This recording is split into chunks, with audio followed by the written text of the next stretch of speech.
Isang mapagpalang araw po mga kaparehas. Biglaan po tayong nabisita dito po sa tinaguriang isa sa Action Man na Barangay Kagawad po ng Barangay Paltok, bayan po ng Angat, Bulacan.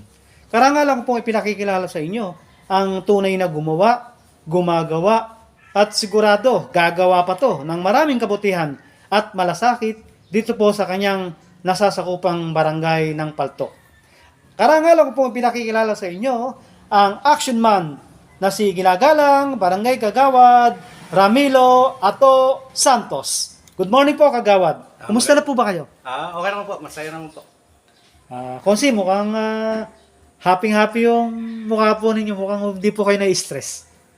Nagagampanan naman ho yung tungkulin, saka maligaya sa kalooban ko yung nakakatulong sa kapwa.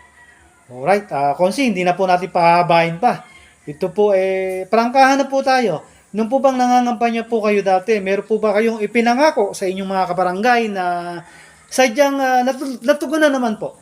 Meron naman po. Pwede po ba natin ipaalam? Katulad ng tutulungan ko hanggang sa maabot ng aking mga kaya. At kung kailangan nila ako, nandun naman ako dumadating basta kailangan ng kabarangay. Yan po bang pagiging action man po ninyo, wala po bang lumuluha o kulay-kulay na nangyayari? Wala naman pong nangyayari gano'n. Kung nanonood po ba yung ating mga kabarangay po ngayon, ano po bang may mensahe po natin para sa kanila? Ganun pa rin po, katulad nung nasabi ko nung nakaraan, hindi po ako nangangako pero gagawin ko lahat ng aking makakaya at lahat ng may tutulong ko tutuparin ko. Ang balita po namin, Konsi, meron daw po kayong mga naging programa na kamakailan lamang at taon-taon. Totoo po bang nagkakaroon po kayo ng pa-basketball po dito sa inyong barangay? Po, sa loob po ng isang taon, minsan nangyayari yung 2 beses isang taon, minsan isang beses kung dala ng kalamidad, hindi nakatutuloy. Pero taon-taon meron. Dahil po ang hawak po ninyong committee ay sport. Opo. Okay po.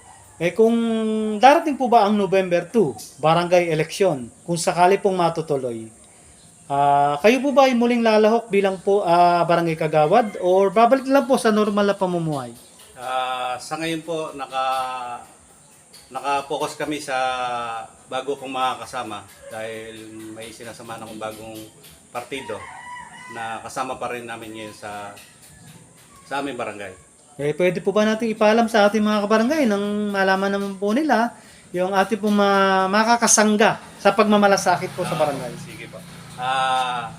Mga kabarangay, ako po dati na pong nanunungkulan pero kasama po ako sa bagong naming samahan na Team Nelson na pinangungunahan ni Nelson Rosales, Jess de Guzman, Ronald Serpawan, Hana May De Leon, Abby Castro, and Dondon Magisa na dating konsehal pa rin na nagbabalik sa panunungkulan. At si Rina Gonzales na kasalukuyan pa rin gumaganap sa aming barangay. Wow! Nakakita niyo po, kumpleto na po pala yung ating team ng Action Man. Na kung saan po ang taong ito tinginan pa lang, alam na niya ang kailangan ng kanyang mga barangay. At ayon niya po sa mga taga rito, si Konsehal Ramilo Ato ay sadyang may puso at malasakit sa kanyang nasasakupang barangay. Na kung saan kanyang dinadamayan sa abot ng kanyang makakaya at sa abot ng kanyang maitutulong nang walang anumang kapalit. Serbisyo lamang. Ito po ang kagawad na nagseserbisyo at hindi perwisyo. Ayan po Huwag po natin kakalimutan ang mga pag nakakatagpo po tayo ng mga mabubuting lingkod dito po sa ating barangay. Huwag na po natin sasayangin to.